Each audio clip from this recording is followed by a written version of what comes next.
السلام علیکم دوستان و خوانندگان همیشگی روزنامه خطلان.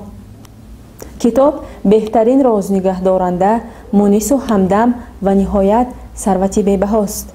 نفری که کتابخوانی را پیشه خود قرار می دهد بیشک او شخصیتی با فضل و با فرهنگ و فردی وطن دوست و میهن پرست به وای می رسد. اطراف کتاب و بخشیده به روزی بین المللی کتاب صحبت داریم با غالب دور ولایتی آزمون جمهوریوی فروغ صبحی دانای کتاب است. دانشجوی دانشگاه دولتی باختر به نام ناصر خسرو، همزمان کارمند کتابخانه مرکزانیده شده شهر باختر به نام کمال خوجندی، رحیم جان وطنقل. خب می‌خواستیم نخست بفهمیم که چی باعث گشت که شما به کتابخانه و مطالعه رو آوردید و از کی بود تا اینجانب مثلا اهل کتاب هستید، دوستدار کتاب هستید و خواننده همیشگی کتاب هستید؟ انیس کنج تنهای کتاب است، فروغ صبحی دانای کتاب است. بیشک کتاب رفیق، یاور، همراز، همدم هر شخص به حساب می رود. من بار اول که کتاب به دست گرفتم خواننده صنف 5 مؤسسه تحصیلات میانه عمومی بودم و آن کتاب هم باشد کتاب قهرمان خلق تاجیکی استاد صدرالدین عینی بود.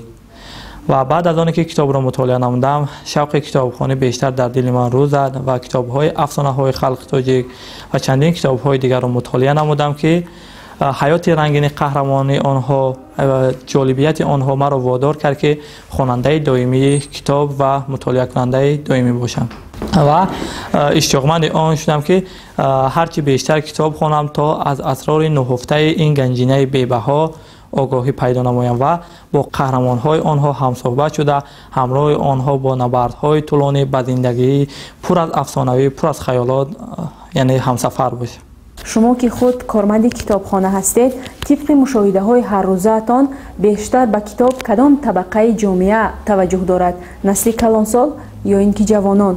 بین اگر جوانان و نورسان رو به نوبت گیریم هستند جوانانی که پیوسته به کتابخانه میآیند با مطالعه سر و کار دارند ولی به آن اندازه که ضرورت باشد به آن اندازه نیست. از یک جهت گیریم بسیار تشویش آور هم هست. یعنی به نظر شما برای چی اکثریت جوانان از مطالعه دور ماندند؟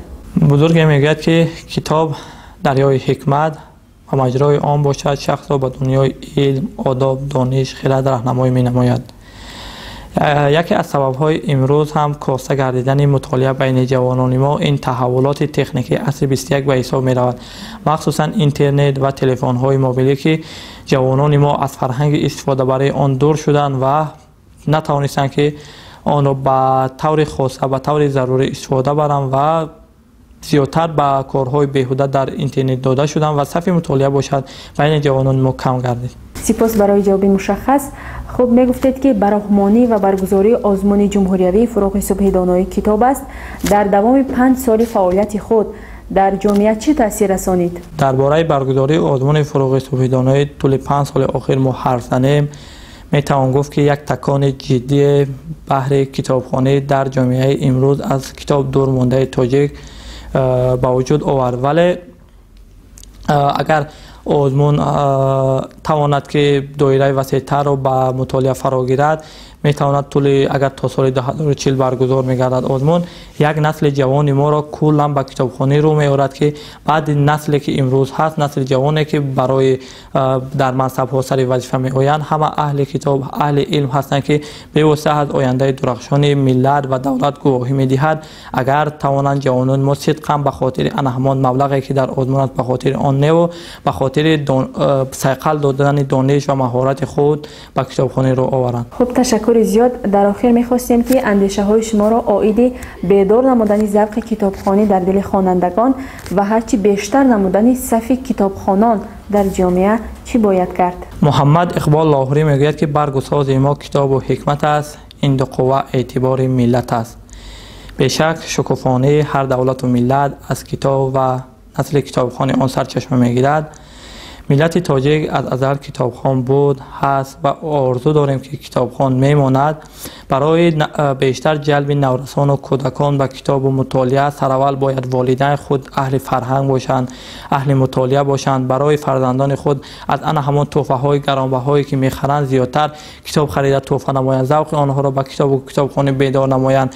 و دوم باشد باید هر یک آموزگاری که در مؤسسه تحصیلاتی میانه ما درس میدهد به خوانندگان باید خود اهل کتاب باشد. ولی متاسفانه امروز آموزگاران ما نیز قسمت زیاد از کتاب دور هستند. باید آموزگار نیز کتابخوان باشد که ذوق کتابخوانی در دل آن همان کودک، در دل آن همان نورس، در دل آن همان خواننده بیدار نماید که خواننده رو به کتاب آورند.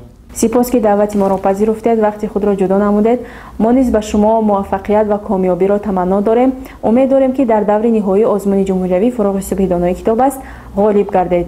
دوستان عزیز، کتابخوان باشید، کتاب دوستدار باشید و با کتاب زندگی خود را رنگین سازید. خیر، تا صحبت های بعدی شاد و پیروز بمانید.